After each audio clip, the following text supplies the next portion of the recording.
Hello guys, welcome to my channel and my page আৰু লগতে আপোনালোক সকলোকে মোৰ এই ভিডিঅ'টোলৈ পুনৰবাৰ আপোনালোকক স্বাগতম জনাইছো। আজি বহুত দিনৰ পাছত এনেকুৱা এটা ৰেচিপি লৈ আহিছো যেটো নেকি আপোনালোকৰ ঘৰত প্ৰায়ভাগ বনায়ে মানে কিবা অকেজন হওক বা এনে কিবা যদি স্পেশাল ডে হওক বনায়ে।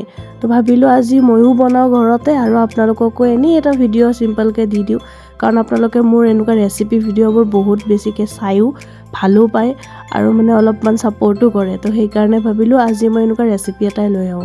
তো আজি মই বনাবলৈ গৈ আছো চিকেন, লোকেল চিকেন। তাৰ কাৰণে দুটা আলু লৈছো, লগতে পিয়াজ লৈছো, আদা নহৰু লৈছো। প্ৰথমে মই পিয়াজখিনি ভালদৰে বাকলিবোৰ চেলাই লম, কুচুৱাই লম, লৈ কিনে ধুনীয়াকৈ কাটি লম।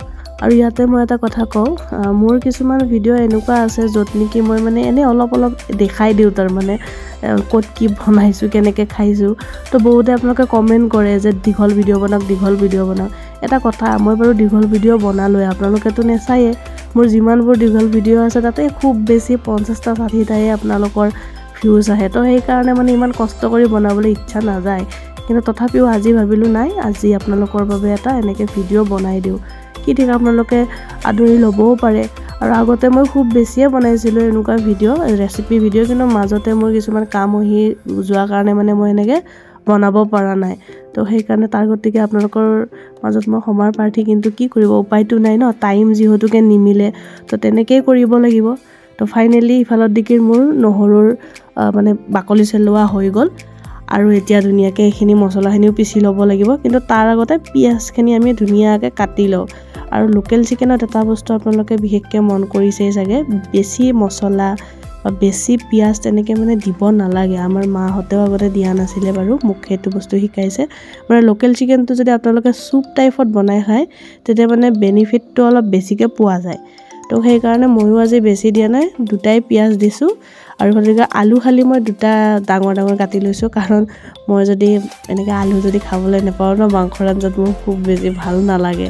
সেইকাৰণে মই দুটা ডাঙৰ আলু দিছোঁ। আপোনালোকে নিজৰ ইচ্ছামতে দিব পাৰে, যেনেকুৱা আলু দি ভাল পায়। কিছুমানে হয়তো আলু নিদিয়েই, কিছুমানে এনেই বনায়, কিন্তু মই আলুটো দিওঁ, আলুটো দিলেহে খাই ভাল লাগে। তো ইফালৰ দিকে আমাৰ আলু কাটি কেনে হৈ গৈছে প্ৰায়, ধুনীয়াকৈ ডাঙৰ পিচ কৰি কেনে লৈছোঁ। আৰু ইফালৰ দিকে মই পানী খাই আছোঁ, মানে ইমানেই বেছি পিয়াহ লাগিছে নহয় আজি, মানে মই বেছিকৈ পানী খাইছোঁ মানে। আৰু ইফালৰ দিকে দেখিছেনে, এয়া হৈছে চিকেনটো খুব সৰুৱে হয়, বেছি ডাঙৰ নহয়। লেগকেইটা দেখা পাই আপোনালোকে গমে পাইছে, বেছি লোৱা নাই। আপোনাৰ 280 টকাৰ মাংস হয় এইখিনি, 420 গ্ৰাম নে কি উঠিছিলে। তো দেখিছেনে কিমান বেছি দাম। আৰু এয়া মই মছলা পিচি ল'লোঁ, আদা নহৰু এইখিনি, আৰু লগতে এয়া আলু চালু কাটি লৈছোঁ। আৰু ইফালৰ দিকে দেউতাই আটাৰ দৌ এটা বনাই থৈ দিছে। মাৰ খুব বেছিয়ে চৰ্দি, সেইকাৰণে আজি মায়ে মাংস আৰু ৰুটি খাব আৰু আমি কেইটাই ভাত খাম। সেইকাৰণে ইফালৰ দিকে কাষৰ দিকে ভাতৰ মানে চৰুটো বহাই দিছোঁ ইফালৰ দিকে।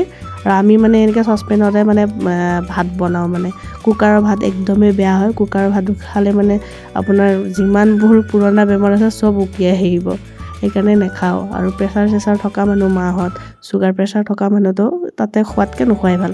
আৰু ইফালৰ দিকে মই চৰু গৰম হ'ব দি কেনে অইল দিছোঁ। আৰু অইলত মই ব্যৱহাৰ কৰিছোঁ আপোনাৰ অনুপম গোল্ড, যিটো কাচ্চি ঘানি, সেইটো ব্যৱহাৰ কৰিছোঁ। কিন্তু একদম ঘৰৰ যদি সৰিয়হৰ তেল পা বেছি মানে ভাল, কিন্তু নেপাওঁ ন, সেইকাৰণে ইয়ে ইউজ কৰিছোঁ। আৰু এতিয়া দুখিলা মই তেজপাত দি দিছোঁ আৰু ধুনীয়াকৈ লৰাই দিছোঁ।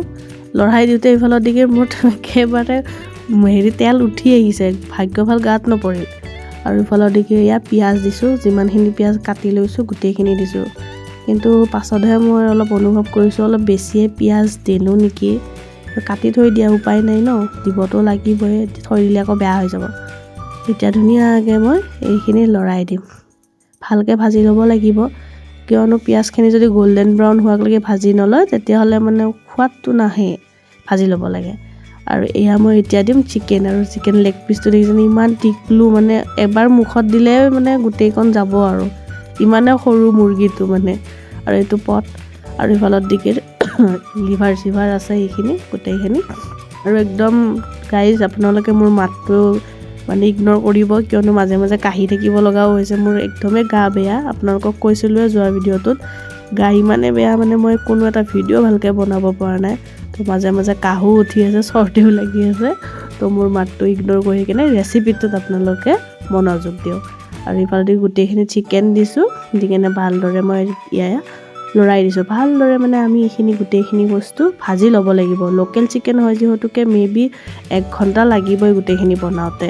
আৰু ইফালে মই ভাজি হৈ যোৱাৰ পিছত নিমখ দিছোঁ সোৱাদ অনুসৰি। আপোনালোকে যেনেকুৱাকৈ নিমখ দিব বিচাৰে, কিছুমানে বেছি খায় কম খায়, সেইদৰে আপোনালোকে নিমখটো সোৱাদ অনুসৰি আপোনালোকে দি ল'ব। আৰু ইফালত মই কিন্তু হালধি খুব কম ইউজ কৰোঁ, কাৰণ আমি যিটো ঘৰত হালধি ইউজ কৰোঁ সেইটো বহুত বেছি কাঢ়া হয়, সেইকাৰণে মই সৰু চামুচেদি 1 চামুচে দিছোঁ। আৰু হালধি বেছি খোৱাটোও ভাল নহয়, কাৰণ এইবিলাক কালাৰিং হালধি হয় ন। আপোনালোকক যিমানেই বেছি নকওক কিয় যে এইটো ভাল হালধি কিবা কিবি, তথাপিও থাকিবই কালাৰ। আৰু এয়া আলু দিবৰ টাইম হৈ গ'ল, আলুখিনি দি দিওঁ, দি কেনে এইখিনিও ভাজি লওঁ ধুনীয়াকৈ। কাৰণ আলুখিনি যদি ভজা নাযায় নহয়, এনেও ওপৰত দিলে মানে সোৱাদটো নুঠিব। সেইকাৰণে আলুখিনি ভাজি ল'লে ভাল, আৰু আগতীয়াকৈ ভাজি ল'লেতো আৰুৱে ভাল, কিন্তু মোৰ টাইম নহ'ল। আৰু ইফালত মই যিখিনি আদা নহৰু পেষ্ট বনাই থৈ দিছিলোঁ, সেইখিনি মই এতিয়া দি দিম ইফালত ধুনীয়াকৈ ভাজি ল'ব লাগিব, কাৰণ আদা নহৰুটো যদি কেঁচা কেঁচা হৈ থাকে মাংসৰ সোৱাদো নাহিব, উল্টা বেছিহে কিবা কেঁচা কেঁচা লাগিব। আৰু মোৰ পিচি থৈ দিয়া জিৰা গুড়ি, আমি ঘৰত এনেকৈ পিচি কেনে থৈ দিওঁ, কাৰণ একেবাৰে ডাইৰেক্টলি মানে আনি কেনে পিচি কেনে দিবৰ কাৰণে টাইম নহয় যে, মই পিচি কেনে থৈ দিওঁ। আৰু এইবিলাক চব কাম মায়ে কৰে। আৰু ধুনীয়াকৈ লৰাই দিছোঁ, লৰাই দি ইফালে কাষৰ দেখিছে এয়া মই গৰম পানী আগতীয়াকৈ কৰিয়ে থৈ দিছোঁ। মানে গৰম পানী দি কেনে যদি মাংসখন বনাই নহয় বহুত বেছি সোৱাদ হয়। সেইকাৰণে আপোনালোকেও গৰম পানী দি কেনে বনাব, ঠাণ্ডা পানী ইউজ নকৰিব, নহ'লে সেই মজাটো নাহে। মানে গৰম পানী দি যদি আপোনালোকে ভাজি এনেকৈ বনাই সোৱাদ হয়। আৰু মছলাত আপোনালোকে খুব বেছি একো নহ'লেও ধনিয়া গুড়ি ইউজ কৰিব পাৰে। তাৰপিছত কাশ্মীৰী মিৰ্চিটো মই অলপমান কালাৰৰ কাৰণে দিছোঁ, কিয়নো মই হালধি বেছি ইউজ নকৰোঁ যে। আৰু লগতে ইফালত চিকেন মছলা আপোনালোকে যদি ইচ্ছা কৰে দিব পাৰে, আৰু নিদিলেও হয়, মানে মই তথাপিও দি দিছোঁ। মানে লোকেল চিকেনত একচুৱেলি ঘৰচীয়া মছলাই দিয়ে বনায়, কিন্তু তথাপিও বেলেগ মছলা নাই যে, সেইকাৰণে মই এই মছলা দি দিছোঁ। আৰু লগতে এটা কথা কওঁ, আপোনালোকে লাই শাকেৰেও কিন্তু লোকেল চিকেন বনাব পাৰে। মই বনাইছিলোঁ বাৰু, খাইছোঁ, খুব বেছি টেষ্টি হৈছে। মই সেনেকুৱা এটা ভিডিঅ' আপোনালোকৰ মাজলৈ লৈ আহিম, লাই শাকে আৰু আপোনাৰ চিকেন বনোৱা ৰেচিপিটো বাৰু মই লৈ আহিম। লোকেল চিকেন বনোৱা একচুৱেলি, এনেতো ব্ৰইলাৰ মই বনাইছোঁ, কিন্তু ব্ৰইলাৰত ইমান এটা খুব বেছি টেষ্ট নাহে, কিন্তু লোকেল চিকেনত বহুত ধুনীয়া টেষ্ট আহে। তো ইফালত মোৰ কাম একদম জাৰি, ধুনীয়াকৈ চলি আছে কাম। আৰু আজি লোকেল চিকেন খোৱাহে কথা আৰু দেই, কি হৈছে নাজানো, তথাপিও মানে মই বনাইছোঁ আৰু কিবাকৈ, কাৰণ মাৰো গা বেয়া, ইফালত দেউতাও ডিউটিৰ পৰা আহি পাইছেকি মুঠে। তো তেনেকৈতো মানুহজনক কাম কৰিব দিব নোৱাৰি ন, কাৰণ ৰুটি ভাতখিনি বনালে মাংসৰ কাৰণেহে মই বনাব লাগে। ইফালত গৰম পানী দি কেনে মই এতিয়া উতলিবলৈ দিছোঁ। আৰু উতলাৰ পাছতে আপোনালোকে মাজে মাজে চাই থাকিব কিন্তু, কাৰণ পানীখিনি যদি শুহি যায় সিফালত আকৌ দিগদাৰ হৈ যাব, গোটেই জোলবোৰ যদি শুহি যায় একদম দিগদাৰ হ'ব। সেইকাৰণে মাজে মাজে চাইও থাকিব, লগতে পানী দি ভাজি থাকিব। মইতো পানী দি তেনেকৈয়ে বনাওঁ, মানে গৰম পানী ইউজ কৰোঁ যিহেতুকে, মাজে মাজে কমি গ'লে আকৌ একবাৰ দিওঁ। তো আপোনালোকে দিব যেনেকৈ দিয়ে, হয়তো একেবাৰেও দিব পাৰে, পাছতো দিব পাৰে, তেনেকৈ দি বনালেই হ'ল। কিন্তু চিকেনটো আপোনালোকে গ্ৰেভি নকৰিব, কিয়নো এয়া লোকেল চিকেন হয় ন। লোকেল চিকেন গ্ৰেভি কৰি খোৱাতকৈ আপোনালোকে যদি জোল বনাই খায়, তেতিয়াহ'লে বেছি গাত মানে এইটো বস্তু লাগে, মানে আমাৰ মাহঁতে কোৱা মতে। আৰু ইফালে গৰম মছলাত মই ইউজ কৰিছোঁ 2টা ইলাচি, সৰু ইলাচি, ডাঙৰ ইলাচি নাছিলে কাৰণে সৰু ইলাচিয়ে দিছোঁ। আৰু ইফালে এয়া দালচেনি দিছোঁ 3-4 পিচমান। আৰু লগতে মই এতিয়া দিম লং 1-2টা দিম। আৰু ইফালৰ মই জালুক দিম দেই, জালুক 5টা মই ইউজ কৰিছোঁ। ইফালৰ জালুক 5টা দিছোঁ, দি কেনে এতিয়া ধুনীয়াকৈ লৰাই দি কেনে ঢাকনি মাৰি কেনে মই থৈ দিম, উতলিবলৈ দিম, কিয়নো উতলিলেহে গোটেই ধুনীয়া হ'ব ন চিকেনটো। আৰু ইফালত মোৰ পানী খোৱা আকৌ ষ্টাৰ্ট, মানে ইমানে চৰ্দি লাগিছে, গৰম পানী খাই আছোঁ বাৰু, কিন্তু তথাপিও মানে দিনটোত মানে 4-5 গিলাচ মোৰ পানী গৈছে। এনেহ'লে মোৰ পানী খোৱাই নাযায়, কিন্তু আজি মানে কি হৈছে নাজানো, পূৰা পানী খায়ে আছোঁ। আৰু পানী খোৱাটো ভাল বাৰু, আপোনালোকেও খাব। দিনটোত 2 লিটাৰমান পানী খোৱাটো একদম যথেষ্ট, মানে শৰীৰটোৰ কাৰণে একদম লাগে। আৰু ফলত ইমান ধুনীয়া গোন্ধ ওলাইছে নহয়, মই গোন্ধ লৈ মই মাংস বনাই আছোঁ। আৰু ইফালে আলু ভাঙি দিম এতিয়া ধুনীয়াকৈ 1 পিচ 2 পিচ। আৰু লগতে মই অলপমান খাই চাওঁ কেনেকুৱা হৈছে, কিয়নো মানে মোৰ ভাজা মাংস নাখালে মানে মোৰ নহয়েই আৰু, মানে কি বুলি ক'ম আৰু, সেইটো মই খাওঁৱে মানে এনেকৈ, আৰু খায়ো কিন্তু ভাল লাগে। তো এয়া মই জোলখিনি খাই চাওঁ কেনেকুৱা হৈছে বা গোন্ধটোতো ভালে হৈছে বাৰু তথাপিও খাই চাওঁ কেনেকুৱা হয়